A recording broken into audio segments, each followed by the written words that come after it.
अध्यात्म ऐसे कहता है विकास जी कि जो मृत्यु है वो एक हमारी लंबी यात्रा का एक दूसरा आयाम है। कुछ जी। लोग कहते हैं कि मृत्यु के बाद पता नहीं कितने हमें दुख भोगने पड़ेंगे, कितना उनके मन में अंदर से डर समाया हुआ होता है। अगर किसी ने गलत काम किए होते हैं जीवन में तो उनको हमेशा डर सताता रहता है। और जो महापुरुष होते हैं वो अच्छे काम करते हैं जीवन भर, कभी बीमार नहीं होते, निरोगी रहते हैं, अच्छे काम करते हैं।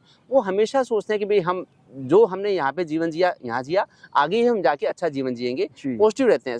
तो मृत्यु से हमें बहुत ज़्यादा डरने की आवश्यकता नहीं है। देखिए एलोपैथी जो मॉडर्न साइंस है वो कहती है कि हमारे अंदर ऑक्सीजन है, सांस है तो हम जीवित हैं, और जब सांस निकल गई तो हम मर गए। लेकिन जो अध्यात्म है, अध्यात्म का कुछ कहना कुछ और ही है। अध्यात्म कहता है कि हमारे अंदर जो 5 तरह के प्राण मौजूद हैं, प्राण, अपान, उदान, समान, व्यान, वो एक साथ नहीं निकलते हमारे। तो मृत्यु में कुछ हद तक मृत्यु रिवर्सिबल भी होती है। अगर हमारे 1 या 2 तरह के प्राण निकल गए तो दोबारा आ भी सकते हैं, ऐसा अध्यात्म की साइंस कहती है। देखिए जो प्राण है तो मूल रूप से हम कहते हैं कि इसमें सांस चल रही है तो ये जीवित है व्यक्ति, सांस निकल गई तो मर गया, ऐसा हम मेडिकल साइंस कहती है। लेकिन अध्यात्म कहता है कि उससे अगले जो हैं, जो उसके बाद व्यान है, तो व्यान भी हमारी शरीर में एक जीवन की चेतना के लिए हमारे जिम्मेदार है। तो व्यान से भी हमारा शरीर चलता है। तो खाली प्राण ही नहीं हमारे शरीर को चलाते। इसी तरह से जो अपान वायु है, अपान है हमारे शरीर में, वो हमें संवेदनाएं देता है।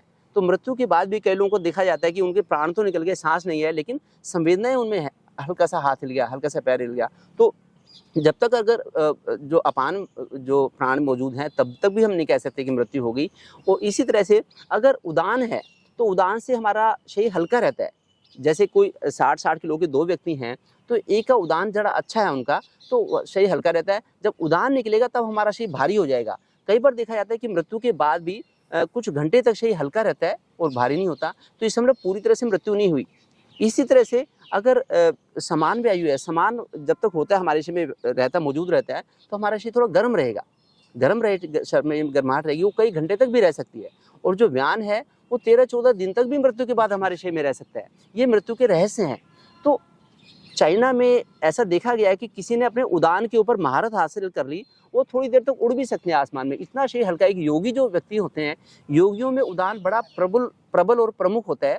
तो वो योगी व्यक्ति अपने इच्छा से शरीर को बड़ा हल्का उछाल होता है उनके शरीर में। हम कई बार ये भी देखते हैं, और खास तौर से जब हम ऋषिकेश जाते हैं, तो वहाँ बताते हैं गंगा जी के पास में कुछ समाधि है किन्हीं महात्मा की। तो लोग ये कहते हैं कि उनकी मृत्यु, वो हमेशा राम राम का नाम रटते थे, और मृत्यु के पश्चात भी लोगों ने कान लगा के उनके शरीर से देखा तो राम सुनाई दिया। और ऐसे ही परमहंस योगानंद जी हैं, उनका जब शरीर पूरा होता है तो कितने ही दिन तक, वो कहते हैं कि अमेरिका के रिकॉर्ड में भी दर्ज है, कितने ही दिन तक बिना किसी बाहरी उपाय के उनका शरीर जस का तस रहा। तो वो सब के सब अलग अलग तरह के जो प्राण हैं, जिनके ऊपर वो शरीर का पूरा ढांचा टिका रहता होगा, तो वो काम करते होंगे। ये बहुत महत्वपूर्ण बात है डॉक्टर साहब आपने ये कही कि जब तक हमारी मृत्यु के बाद की यात्रा में विश्वास नहीं होगा, तब तक हम मृत्यु का पूर्ण विराम मान लेंगे। तो जबकि एक बहुत छोटा सा एक पड़ाव है, उसके बाद फिर अगली यात्रा पर हमें बढ़ चलना है। तो मित्रों, वास्तव में ऐसा ही है। और हमारे यहाँ भारत में तो हम सबके सब पैदा हुए हैं। हमारे लिए बहुत गर्व की और बहुत खुशनसीबी की बात है कि हम तो यहाँ पर कह लेते हैं कि भी अब वो जन्म व्रत रखती है पत्नी पति के लिए, तो 1 जन्म के लिए 7 जन्म के लिए। तो मृत्यु भी जो है, वो जो पिछले जन्म में हमारे कुछ काम अधूरे थे उनको पूरा करने के लिए, उन खास लोगों से हम मिलने के लिए फिर से आते हैं, और जो अब अधूरे रह गए उनको पूरा करने के लिए फिर से आएंगे। तो ये यात्रा है, जो सिलसिला है, कहीं एक जगह पे रुकने वाला है नहीं। जो इसको जान जाता है वही ब्रह्मज्ञानी है, फिर उसे डर नहीं रहता मृत्यु का। तो मृत्यु एक आयाम है हमारी लंबी यात्रा का। तो डरे ना, मृत्यु से हमें डर ना लगे, तो योग के द्वारा अपने 5 प्राणों की पुष्टि करें जी। प्राण, अपान, उदान, समान, व्यान। अगर हमारे 5 प्राणों की पुष्टि होगी तो हमें मृत्यु से भय नहीं लगेगा। इसलिए जितना भी जीवन में जिए तो खुश होकर जिए, हौसले के साथ जिए। जितना हमारा मोराल हाई रहेगा, जितना हमारा हौसला अच्छा रहेगा, उतना ही हम अपने काम को बखूबी निभा पाएंगे। दोस्तों, इसमें एक और चीज मेरे मित्र ने पीछे बताया मुझे, बहुत महत्वपूर्ण बात उन्होंने कही कि जब हम लगातार डरे रहते हैं, भय में रहते हैं, तो जिन चीजों से हम भय करते हैं तो उन चीजों को फिर स्पेस मिल जाता है हमारे अंदर।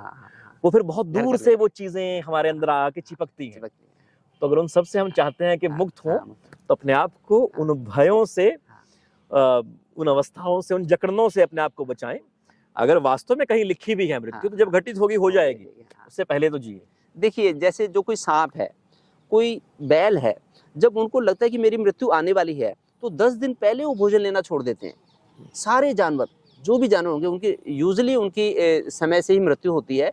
वो कभी डरते नहीं, बल्कि मृत्यु का वर्ण करते हैं। ऐसे ही महापुरुष होते हैं।